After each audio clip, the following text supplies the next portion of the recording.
رحم الله من قرأ الفاتحة.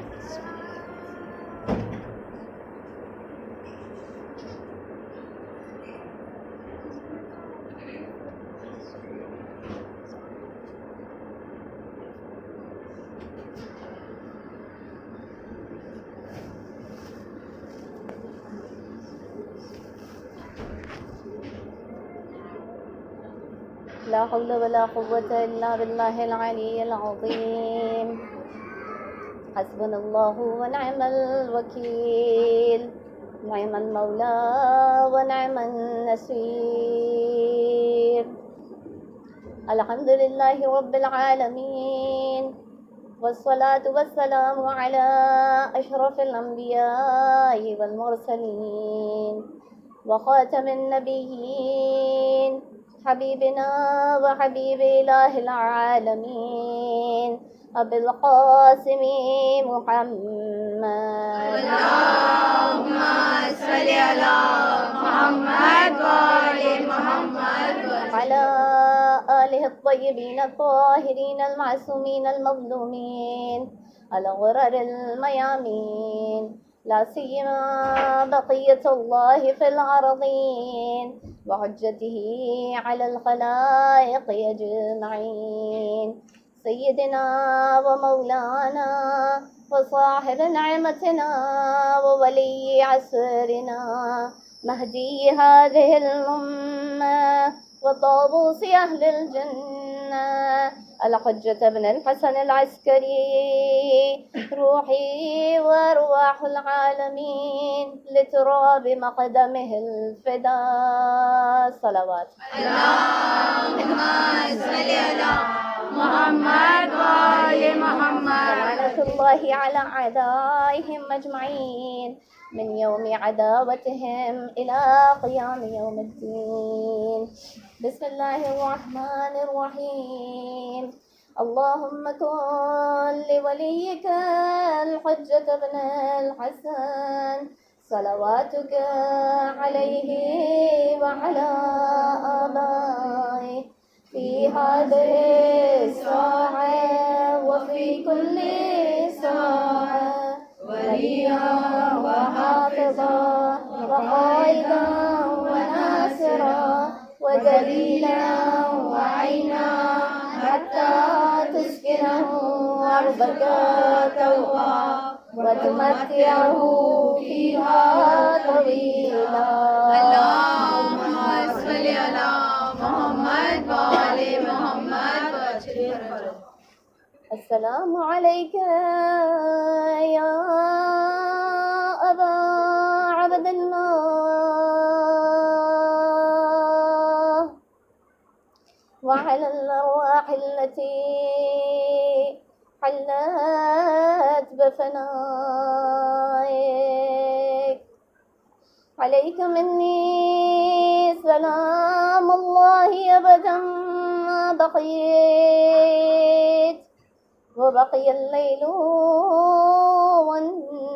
والنهار، ولا جعله الله آخر العهد مني لزيارتكم.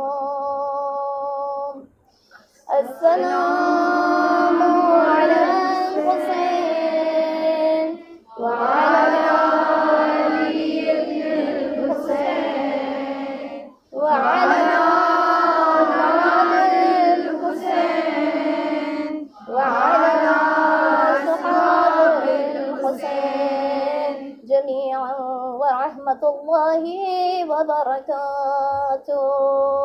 صلوات. اللهم صل على محمد وآل محمد. أما بعد، فقد قال الله تبارك وتعالى في كتابه المبين وقرآنه المجيد وقوله الحق. بسم الله الرحمن الرحيم. إن الدين عند الله الإسلام. صلواتنا على فرمان. اللهم صل على محمد وآل محمد. عزاداران سید الشہداء، السلام علیکم ورحمۃ اللہ وبرکاتہ۔ وعلیکم السلام ورحمۃ اللہ وبرکاتہ۔ خداوند عالم قرآن کریم میں سورہ آل عمران کی 19ویں آیہ مبارکہ میں فرما رہا ہے کہ جو دین اللہ کے نزدیک قابل قبول ہے وہ صرف اور صرف دین اسلام ہے، اس کے علاوہ اللہ کسی دین کو قبول نہیں کرنے والا ہے۔ عزاداران محترم، ہم جب معصومین کے اقوال کی بات کرتے ہیں تو ہم اسے بھی حدیث کہتے ہیں۔ لوگ سوال کرتے ہیں کہ آیا آپ اقوال معصومین کو حدیث کا نام کیوں دیتے ہیں؟ کیونکہ حدیث اسے کہا جاتا ہے ان کے نزدیک جو کہ پیغمبر اکرم کی زبان مبارک سے صادر ہو۔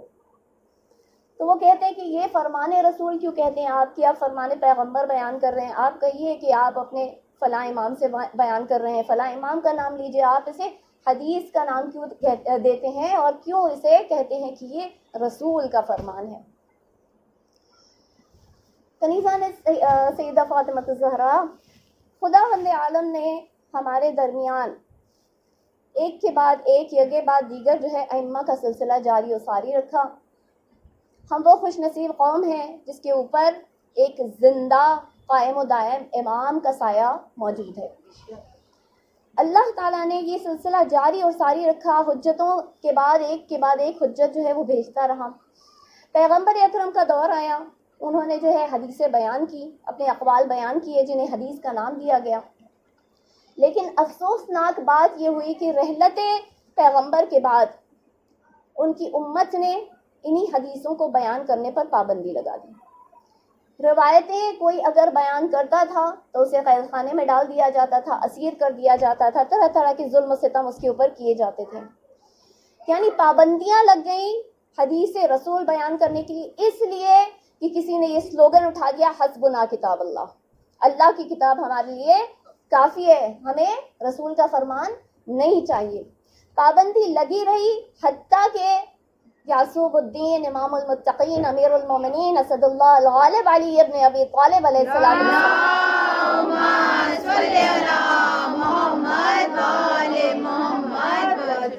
ان کا دور خلافت آیا۔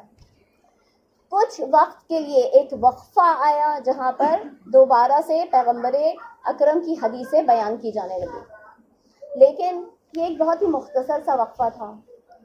امام کی شہادت کے بعد دوبارہ سے غاصب خلفاء تخت خلافت پر بیٹھ گئے اور انہوں نے دوبارہ سے اس پر پابندی لگا دی، اور یہ سلسلہ چلتا رہا حتیٰ کہ بنو امیہ کا دور آ گیا۔ بنو امیہ نے اس سلسلے کو جاری و ساری رکھا حتیٰ کہ بنو امیہ کے 8ویں خلیفہ عمر ابن عبدالعزیز کا دور آیا۔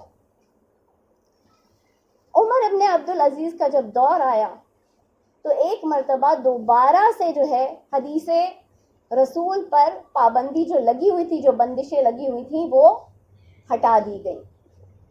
اور اگر ہم دیکھیں کہ اس دور میں یعنی جب بنو امیہ کا دور شروع ہوا ہے وہ تیسرے خلیفہ سے شروع ہوا ہے۔ تیسرے خلیفہ کے بعد مولا کا دور آیا تھا، لیکن تیسرا خلیفہ بنو امیہ سے تعلق رکھنے والا تھا، لہٰذا اس کے دور میں ہم دیکھتے ہیں کہ انہوں نے جو ہے ستم کی حد کر ڈالی جب انہوں نے ابو ذر جیسی شخصیت کو مدینہ سے جلا وطن کر دیا اور انہیں کہاں بھیجا؟ ربضہ جیسی صحرا میں بھیجا، جہاں پر کسی طرح کی کوئی آبادی نہیں تھی، کسی طرح کا انسان جو اپنے رزق کے لیے پریشان ہو جاتا ہے، ایسی جگہ میں انہیں بھیجا۔ کسے بھیجا؟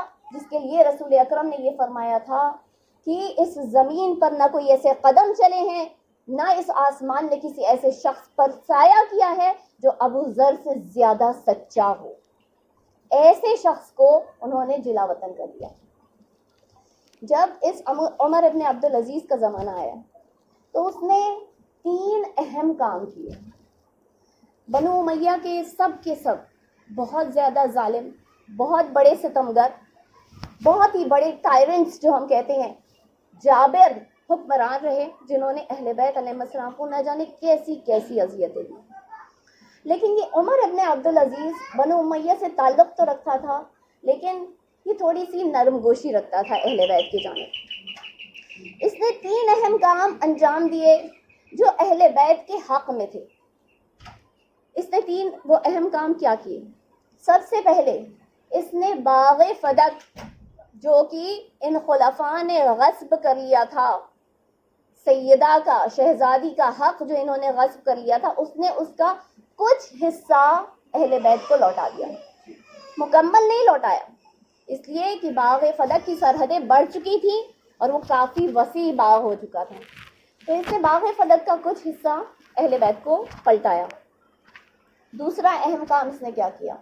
دوسرا اہم کام جو اس نے کیا کہ اس نے فرمان رسول کو دوبارہ سے جاری کرنے کا حکم دے دیا، یعنی جو بندشیں تھیں، جو پابندیاں تھیں حدیث بیان کرنے پر، اس نے وہ ساری پابندیوں کو اٹھا دیا اور اس کے دور سے جو ہے رسول اللہ کے اقوال بیان کیے جانے لگے اور حدیثیں بیان کی جانے لگیں۔ یہ بندشیں لگائی بھی گئی تھی تو کس لیے لگائی گئی تھی؟ کیونکہ رسول نے اکثر جو فرمان جاری کیے تھے، اکثر جو ان کے قول ہوا کرتے تھے، وہ فضائل اہل بیت میں ہوا کرتے تھے جو لوگوں سے ہضم نہیں ہو پاتے، لہٰذا یہ بندشیں کہ نہ اقوال رسول رہیں گے، نہ اہل بیت کے فضائل مشہور ہو پائیں گے۔ پھر اس نے تیسرا اہم کام اس نے کیا کیا؟ ممبروں سے جو امیر المومنین پر سب و شتم کیا جاتا تھا، جو گالی گلوچ کیا جاتا تھا، جو امیر المومنین کو برا بھلا کہا جاتا تھا، اس نے اس کے اوپر ٹوٹل روک لگا دی کہ امیر المومنین پر سب و شتم نہیں کیا جائے گا۔ یہ جو مذہب اسلام ہے نا، رحلت رسول کے بعد اس میں خلفشار مچا ہوا تھا۔ ایک مرتبہ ایک شخص صادق آل محمد امام جعفر صادق علیہ السلام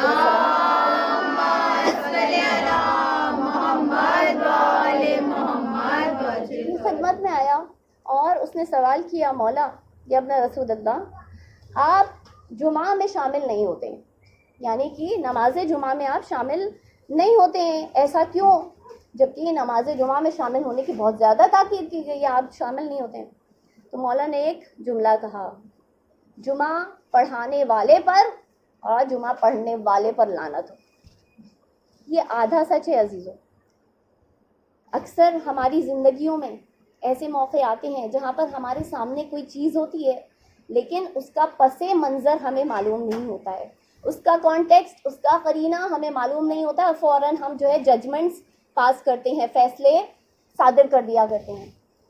امام نے یہ کہا تو اب جو پوچھنے والا تھا وہ بھی تعجب کر رہا تھا کہ جمعہ کی نماز پڑھنے کی اتنی تاکید، پڑھانے والے پر بھی لعنت، پڑھنے والے پر بھی لعنت۔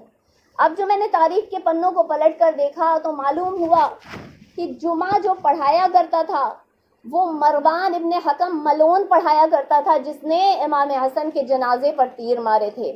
وہ مروان جس نے ولید کو مشورہ دیا تھا جب امام حسین کو بیعت کے لیے بلایا گیا تھا کہ ان سے ابھی بیعت لو یا پھر ان کا سر قلم کر دو، وہ مروان پڑھایا کرتا تھا۔ امام بتانا چاہتے تھے کہ اگر ممبر سے ایسا شخص خطبہ دے رہا ہے، ایسا شخص نماز پڑھا رہا ہے جو میرے جد امیر المومنین پر سب و شتم کرتا ہے، تو اس پر بھی لعنت ہے، اس کے پیچھے پڑھنے والوں پر بھی لعنت ہے۔ عزیزان محترم، یہ ہمارے مولا، انہوں نے بہت کام کیا دین اسلام کو پھیلانے کے لیے، اس کی تبلیغ کے لیے۔ میں نے آپ کو بتایا کہ اس نے جو ہے توہین امیر المومنین کو روکا ہے۔ کس نے؟ عمر ابن عبدالعزیز نے۔ کیوں روکا؟ ایسا کیا ماحول بن گیا تھا، ایسی کیا بات ہو گئی تھی جس کی وجہ سے اس کو روکنا پڑا؟ ایک مرتبہ ایک شخص آیا جو تھا تو مولا کا چاہنے والا، لیکن یہ ڈسگائز میں آیا تھا وہاں پر، یعنی کہ اس نے اپنا بھیس بدلا ہوا تھا، اور جب وہاں آیا، وہاں پر آ کر لوگوں سے کہنے لگا، مدینہ آیا، لوگوں سے کہنے لگا کہ میں تمہارے خلیفہ سے ملنا چاہتا ہوں۔ خلیفہ عمر ابن عبدالعزیز تھا اس وقت۔ لوگوں نے کہا کہ تو کیوں ملنا چاہتا ہے؟ خلیفہ ہر ایک سے، ہر اہل غیرہ سے تھوڑی ملاقات کرتے ہیں۔ اس نے کہا کہ دیکھو، میں جو ہے قریب کے ایک شہر سے آ رہا ہوں اور میں یہودی ہوں، اور میں تمہاری خلیفہ کی بیٹی کا رشتہ مانگنے کے لیے آیا ہوں۔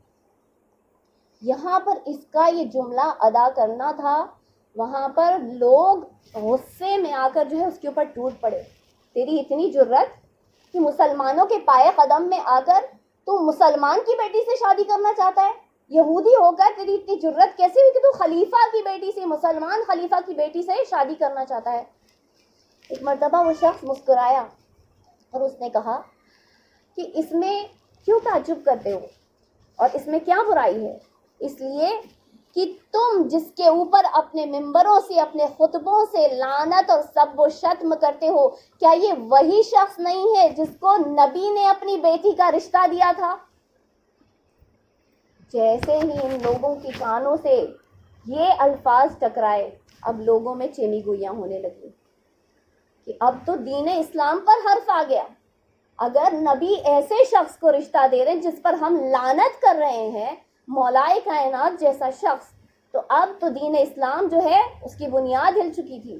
لہٰذا جیسے ہی یہ بات خلیفہ وقت تک پہنچی، عمر ابن عبدالعزیز نے فوراً فرمان جاری کیا، فوراً حکم جاری کیا کہ اب سے امیر المومنین علی ابن ابی طالب پر ممبروں سے خطبوں میں کوئی گالی گلوج نہیں کرے گا، سب و شتم نہیں کرے گا، اس لیے کہ پیغمبر پر اور دین اسلام پر حرف آ رہا ہے۔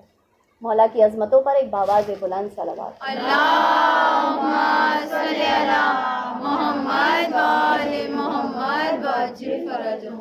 یہاں پر یا علی اللہم صلی علی محمد و آل محمد لعنت بے شمار لعنت۔ یہاں پر اس کا فرمان جاری کرنا تھا۔ اب بہت سارے ایسے امتی تھے جنہوں نے اپنے سینوں میں حدیث پیغمبر کو دبا رکھا تھا۔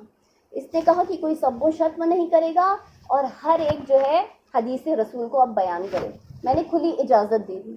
یہاں پر اس کا اجازت دینا تھا کہ اب ہر ایک جو ہے سامنے آ کر کوئی نہ کوئی حدیث بیان کرتا، کہتا میں نے فلاں سے سنا، اس نے فلاں صحابی سے سنا، اس صحابی نے رسول کے زبان مبارک سے سنا۔ ہر ایک جو ہے اپنی سند پیش کر رہا تھا۔ جہاں ہر ایک سند پیش کر رہا تھا، وہاں پانچواں جانشین رسول، نام محمد تھا، لقب باقر تھا، سیرت رسول کی تھی، صورت اور شمائل ہو بہو اپنے دادا علی مرتضیٰ کی تھی۔ ایک مرتبہ ممبر پر آئے اور ممبر پر آنے کے بعد مرتبہ فرماتے ہیں قال رسول اللہ، رسول اللہ نے فرمایا، کوئی سند نہیں، کچھ نہیں، ڈائریکٹ قال رسول اللہ، رسول اللہ نے فرمایا۔ جیسے ہی ان کا یہ جملہ ادا کرنا تھا، لوگوں نے اعتراض کرنا شروع کیا کہ ابن رسول اللہ، آپ اس طرح سے کیسے کوئی حدیث بیان کر سکتے ہیں؟ آپ نے رسول اللہ کو مستقیم نہیں دیکھا، وہ آپ کے دادا جو تھے وہ ان کے نواسے ہوا کرتے تھے، یعنی امام حسین ان کے نواسے ہوا کرتے تھے، آپ نے تو ڈائریکٹ دیکھا نہیں ہے انہیں، تو آپ کیسے ڈائریکٹلی کہہ سکتے ہیں؟ آپ سند بیان کیجئے۔ لوگوں نے یہاں پر جیسے ہی یہ سوال کیا کہ آپ سند بیان کیجئے، ایک مرتبہ مولا کو جلال آیا، فرمایا دیکھو آج پہلی اور آخری مرتبہ سند بیان کر رہا ہوں، اب آگے کبھی سند کا سوال نہیں کرنا۔ اور پھر مولا نے فرمایا کہ میں نے اپنے والد بزرگوار علی ابن الحسین سے، انہوں نے اپنے والد بزرگوار حسین ابن علی سے، انہوں نے یا اپنے بھائی حسن ابن علی سے، یا پھر ان کے بابا علی ابن ابی طالب سے، انہوں نے پیغمبر اکرم سے، اور پیغمبر اکرم کلام نہیں کرتے تھے جب تک کہ اللہ کی وحی ان کے زبان پر جاری نہیں ہو جاتی تھی۔ یعنی جو ہم کہتے ہیں وہ پیغمبر اکرم کا قول ہوتا ہے، اور پیغمبر اکرم کا قول خداوند عالم کا قول ہوا کرتا ہے۔ لہٰذا آج میں نے سند بیان کی ہے، آگے مجھ سے سند کا سوال نہیں کرنا۔ جو ہم کہتے ہیں وہ قول رسول اور قول پروردگار ہوا کرتا ہے۔ صلوات بھیج دیں۔ اللہم صلی علی محمد و آل محمد وعجل فرجہم۔ یعنی جو معصومین کلام کرتے ہیں وہ سلسلہ وحی سے متصل ہوتا ہے، وہ وحی ہوتی ہے اللہ کی جو ان کے اوپر نازل ہوئی ہوتی ہے۔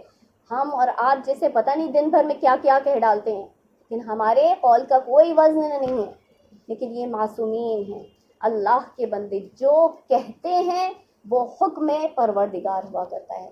عزیزان محترم، ایک چھوٹی سی مثال ہے کہ اگر میری کوئی ایک شخص تصویر بنائے، اب وہ تصویر بناتے بناتے جو ہے میرے چہرے کو لمبا کر دے، میرے قد کو جو ہے تھوڑا زیادہ کر دے، تو ایک مرتبہ جب تصویر بنے گی تو آپ کیا کہیں گے کہ کیا یہ میری تصویر ہے؟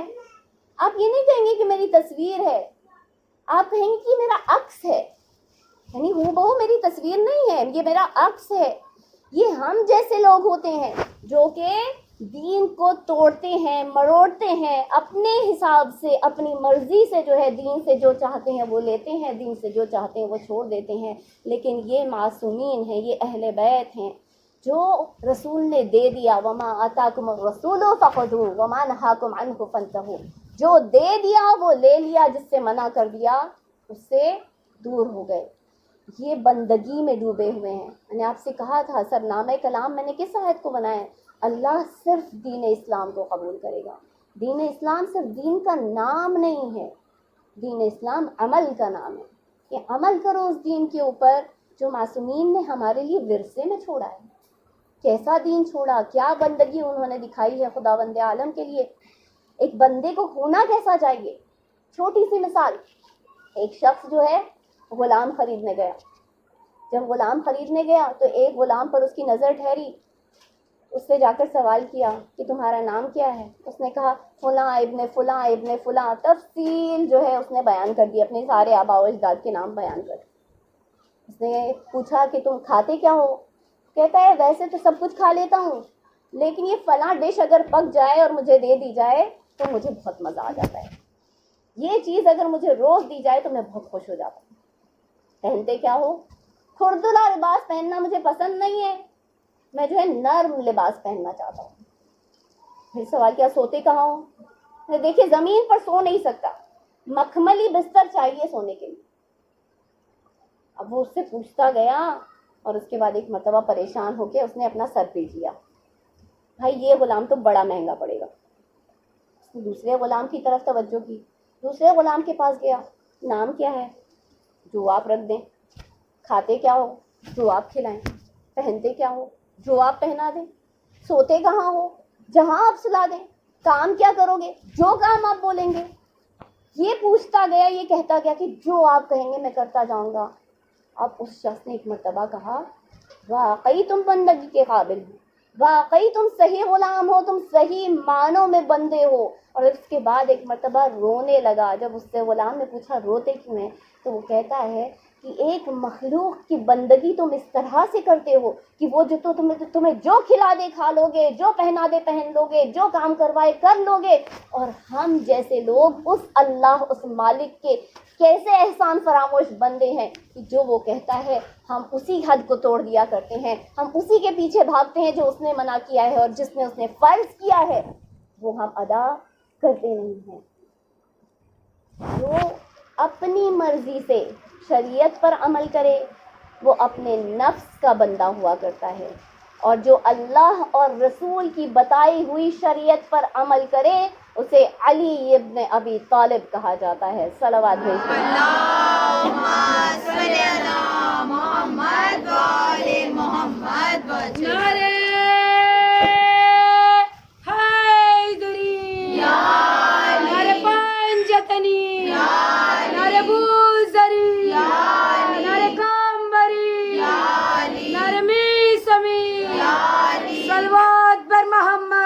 اللہم صلی علی محمد و آل محمد وجل۔ جوانوں کے لیے، میری چھوٹی بہنوں کے لیے نماز فجر ادا کرنا کتنا مشکل ہوتا ہے، مشکل ہوتا ہے نا۔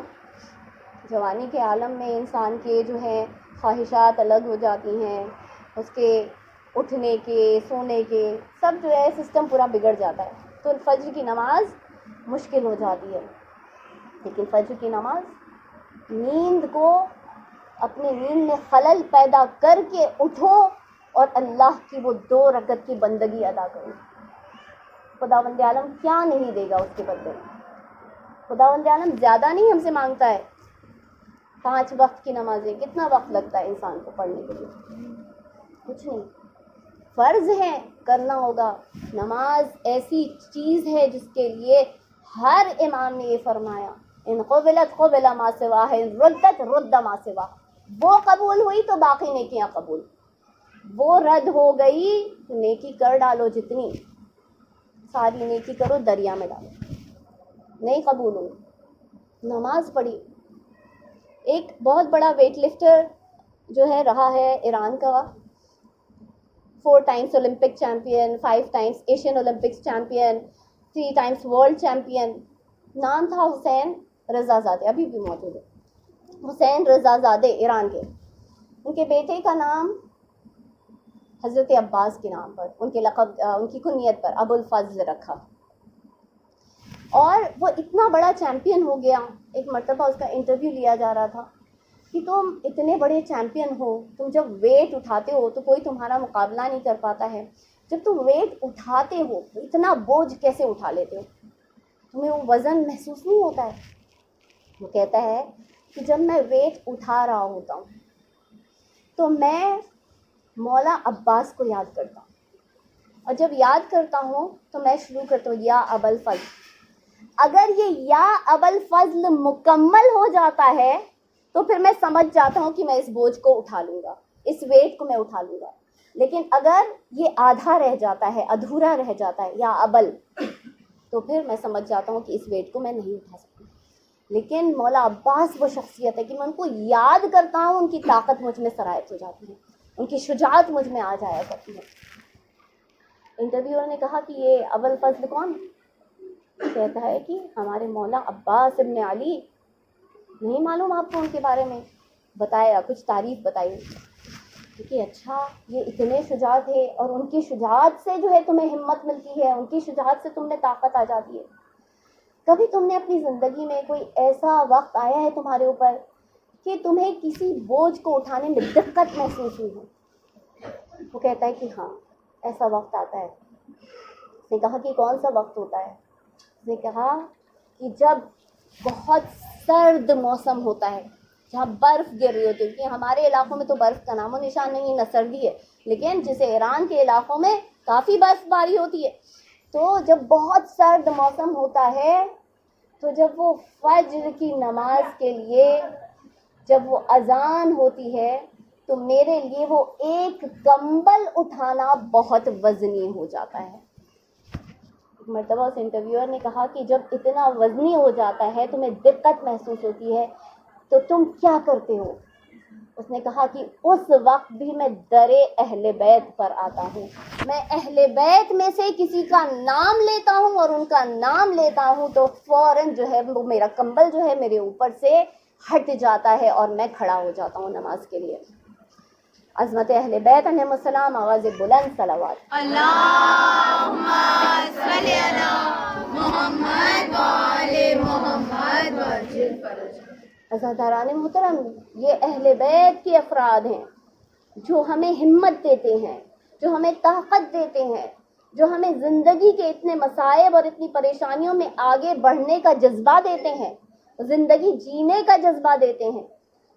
اگر شیعوں کے اندر ڈپریشن کی بیماریاں کم ہیں, اینگزائٹی کی بیماریاں کم ہیں, سائیکولوجیکل ڈس آرڈرز کم ہیں, لوگ سوئسائڈس نہیں کر رہے, یہ اہل بیت کی بدولت ہے کہ اللہ نے ہمیں اس در سے متمسک رکھا ہے جس نے ہمیں مصائب کو جھیلنا سکھایا ہے.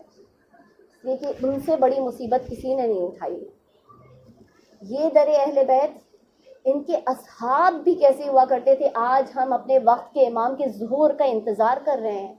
ہر بزم میں, ہر محفل میں, ہر مجلس میں امام کے ظہور کی دعائیں کی جاتی ہیں کہ امام کا ظہور اس میں تعجیل ہو جائے, خداوند عالم تعجیل کرے امام کے ظہور میں. لیکن ذرا سوچئے کہ وہ امام جس کو صرف 313 چاہیے, صرف 313 چاہیے, دنیا کی اتنی آبادی ہے شیعوں کی, ایک اکیلے بامبے کو لیجئے, کتنی آبادی ہے, کروڑس میں آتی ہے, لیکن 313 نہیں ہو. کیسے لوگوں کا انتظار ہے امام, کیسے افراد کا انتظار ہے امام. وہ جو مولائے کائنات کے اصحاب ہوا کرتے تھے, وہ جو امام حسین کے اصحاب ہوا کرتے تھے, مولائے کائنات کے اصحاب کیا اصحاب ہوا کرتے تھے. آج تاریخ کے پنوں کو پلٹ کے دیکھیے, ہر ممبر سے دیکھیے, سنہرے الفاظ میں ان کے نام بیان کیے جاتے ہیں. سلمان, ابو ذر, مقداد, عمار, مالک اشتر. مالک اشتر سے زیادہ لوگ جو ہیں آشنا نہیں ہیں.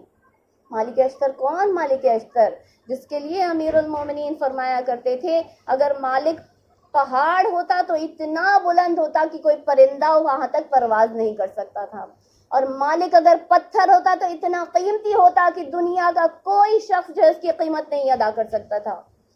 یہ مرتبہ تھا مالک اشتر کا مولا کے نزدیک۔ کون تھے؟ سیاہ رنگ۔ لوگ رنگت پر بھی جاتے ہیں نا، جتنا دین نے کہا کہ ان سب چیزوں پر بھید بھاؤ نہیں کرو، فرق نہیں کرو، تقویٰ میں یار رکھا، اتنا ہی ہمارے یہاں درمیان بھی جو ہے یہ سب چیزیں ہوتی ہے، ریسزم۔ سیاہ رنگ کے تھے، آنکھوں میں ایک آنکھ میں زخم تھا، تیر کھایا ہوا تھا جنگ۔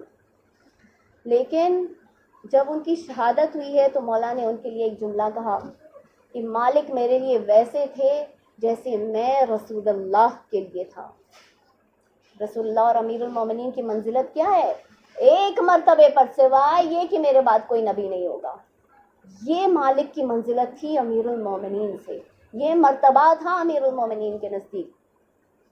جب جنگ صفین ہوئی ہے تو امیر المومنین بھی جو ہے ان کا سن کافی بڑھ چکا تھا، مالک اشتر بھی بوڑھے ہو چکے تھے، کوئی بھی اصحاب میں سے زیادہ تر سب جو ہے بزرگ تھے، بوڑھے ہو چکے تھے۔ سلمان، ابو ذر، عمار یاسر، مالک اشتر 70 سال کے قریب، اور جب جنگ صفین ہوئی ہے تو 70 سال کے قریب تھے۔ ایک مرتبہ مولا کے پاس آتے ہیں، دیکھا کہ مولا کی ریش مبارک سفید ہے، کہا مولا آپ خضاب کیوں نہیں کرتے؟ کیونکہ خضاب کرنے سے انسان ینگ لگتا ہے، ڈائی کرنے سے انسان ینگ لگتا ہے، تو آپ جوان لگیں، مولا خضاب کیجئے۔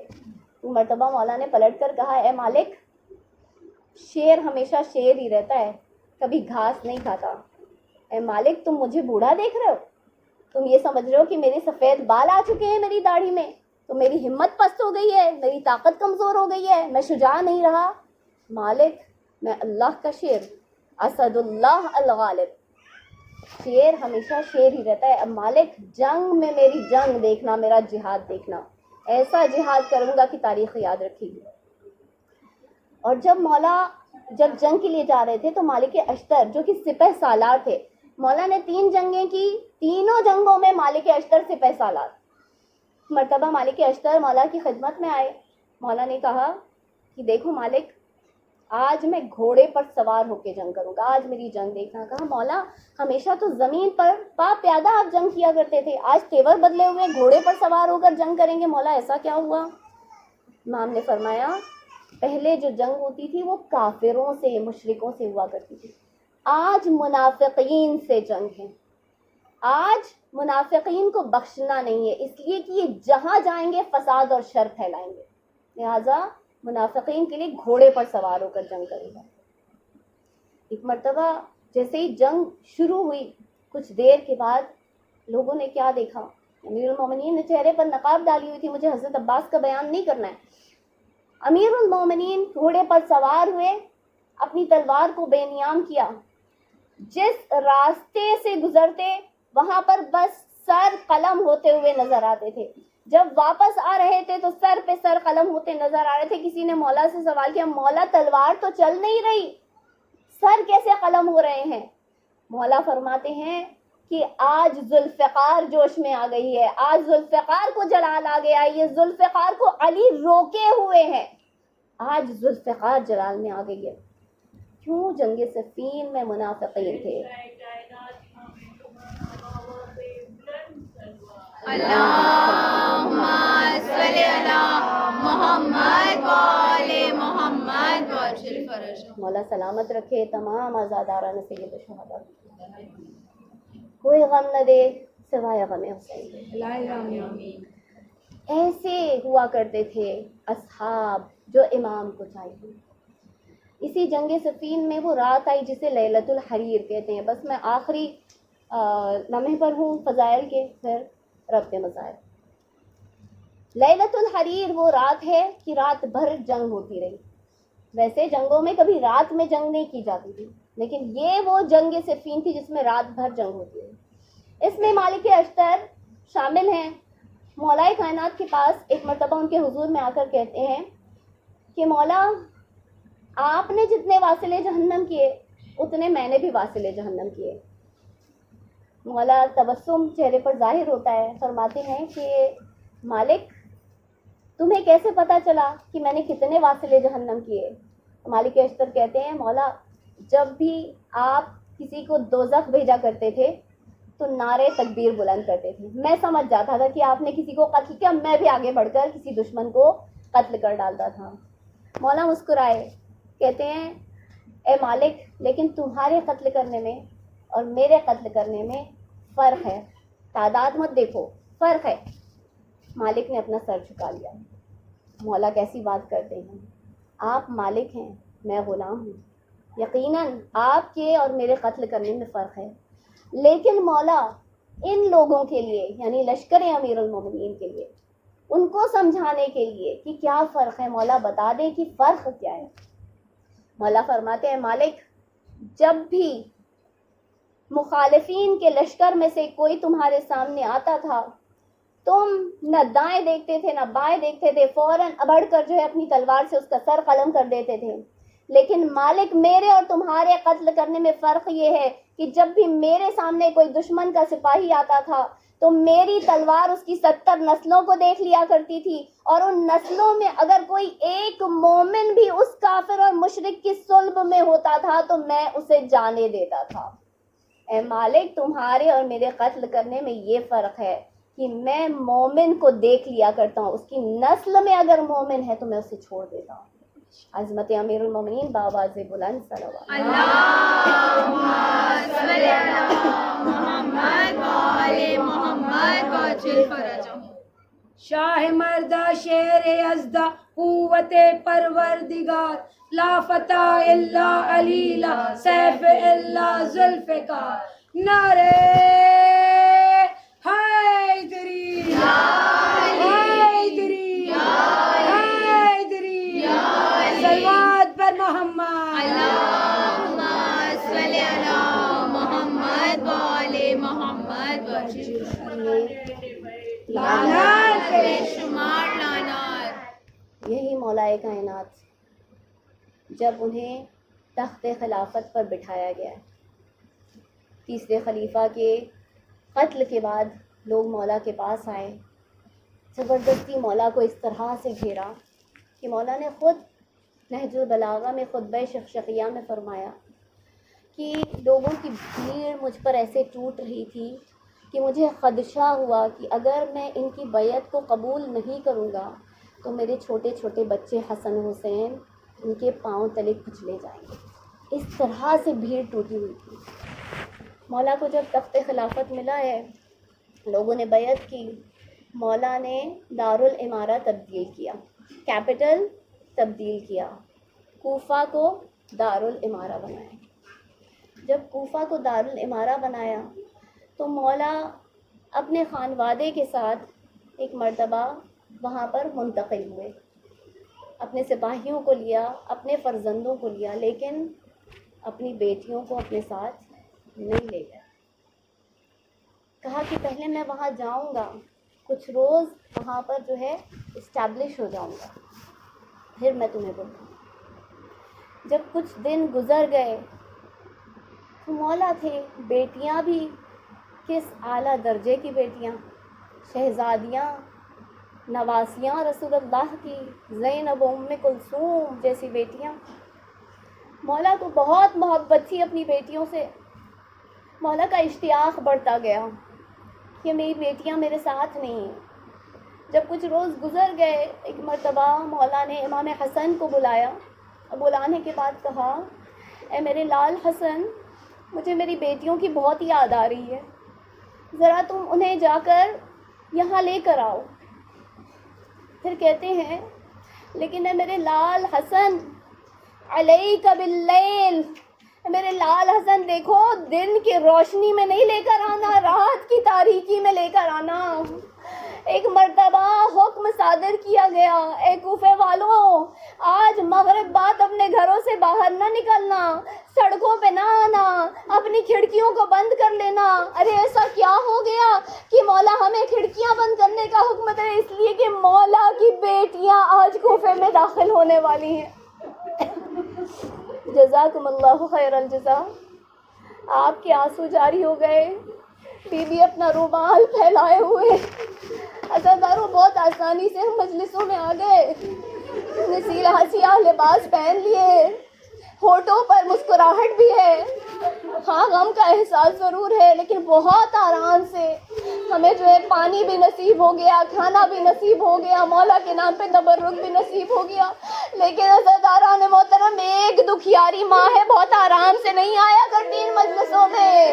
ارے اپنا شکستہ پہلو لیے ہوئے, اپنی ٹوٹی ہوئی پسلی پر ہاتھ رکھے ہوئے آتی ہے اور پکارتی ہے, واہ حسینہ, واہ غربتا. خدا سلامت رکھے. ایک مرتبہ امام حسن گئے, اپنی بہنوں کو ناکوں پر سوار کیا, ناکوں کے ساتھ جو ہے اب کوفے کے قریب آئے. مولا کوفے کی سرحد پر اپنی بیٹیوں کا استقبال کرنے کے لیے کھڑے ہیں. جیسے ہی ناکوں کو قریب آتے دیکھا, مولا آگے بڑھ گئے. اے حسن, اے میرے لال, ذرا میری بیٹی زینب کی ناخے کی مہار میرے ہاتھ میں دینا. امام حسن نے مہار مولا کے ہاتھ میں دی. مولا نے مہار کو پکڑا, آگے چلنا شروع کیا. ابھی کچھ قدم آگے بڑھے ہی تھے کہ اچانک اپنی بیٹی سے کہتے ہیں, میری لال زینب, ذرا اپنے محمل کا پردہ تو ہٹانا. جناب زینب نے پردہ ہٹایا. بابا بتائیے بابا کیا حکم ہے؟ اے زینب ذرا اپنا چہرہ تو باہر نکالو. زینب نے چہرے کو باہر نکالا. اے میری لال زینب, اچھی طرح سے اسے دیکھ لو, یہ کوفے کا پہلا چوک آ گیا. زینب نے کہا, جی بابا. پھر پردہ جو ہے وہ بند ہو گیا. آپ کچھ دور اور چلے تھے, مولا نے پھر اپنی لال سے کہا, اے زینب ذرا دوبارہ اپنے چہرے کو باہر کرنا. جی بابا. اے زینب اسے اچھی طرح سے پہچان لو, یہ کوفے کی پہلی گلی آ گئی. زینب نے کہا, جی بابا. اب تیسری مرتبہ مولا نے پھر کہا, زینب سے کہا, اے زینب میرے لال, اسے پہچان لو, یہ کوفے کا بازار آ گیا. اب زینب سے رہا نہ گیا, زینب کا دل تڑپ گیا. بابا یہ کوفے کے چوک, یہ کوفے کی گلیاں, یہ کوفے کے بازار عباس کو بتائیں, محمد حنفیہ کو بتائیں. ارے زینب کو ان بازاروں سے کیا لینا دینا بابا. ارے مولا کی آنکھوں سے اشک جاری ہو گئے, حیدر کرار کی آنکھوں سے اشک جاری ہو گئے. اے میری لال زینب, یہ آج کا کوفہ ہے, آج پردہ سلامت ہے. ارے یہی 61 ہجری کا کوفہ ہوگا. ناکوں کی ننگی پشت پر بے ردائی کا داغ لے کر تمہیں پھرایا جائے گا اور تمہاری پہچان کی جائے گی. یہ باغ ہی ہے جو جا رہے ہیں. جزاکم اللہ خیر الجزا. پروردگار آپ کو رونے والوں میں شمار کرے, کوئی غم نہ دے سوائے ہمیں حسین کے. عزیزان محترم, میرا دل کرتا ہے کہ آج مولا کی رخصتی کو یاد کیا جائے. آج مولا کا 10ویں کی شب آ گئی نا, آج 10ویں کی شب آ گئی. آپ نے جو ہے نظر کی, آپ نے فاتحہ کیا, پانی پر فاتحہ کیا, کچھ مٹھائی رکھ دی, کچھ پھل رکھ دیے, فاتحہ کیا آپ نے, کچھ کھانے پکائے ہوں گے, اس پر فاتحہ کیا ہوگا. لیکن بیویوں کو یہ بھی نصیب نہ ہوا. اتنا کم پانی, اتنا کم کھانا قید خانوں میں آیا کرتا تھا کہ زینب جو ہے اپنے حصے کا کھانا بچوں میں تقسیم کر دیتی تھی. جب بی بی کو نماز شب پڑھتے ہوئے مولا سجاد نے دیکھا تھا نا, تو سوال کیا تھا, پھوپھی اماں آپ نے زندگی بھر جو ہے کوئی نماز بیٹھ کر نہیں پڑھی. جناب زینب نے کہا تھا, سجاد میں کیا کروں بیٹا, اب میری طاقت جواب دے چکی ہے, اتنا کم کھانا آتا ہے میں بچوں میں تقسیم کر دیتی ہوں. ہاں عزیزان محترم, آج اس عاشور کے روز کو یاد کریں گے, امام کی رخصتی کو یاد کر کے روئیں گے. آج امام حسین کی اس 3 سالہ 3.5 سالہ بچی کو یاد کریں گے.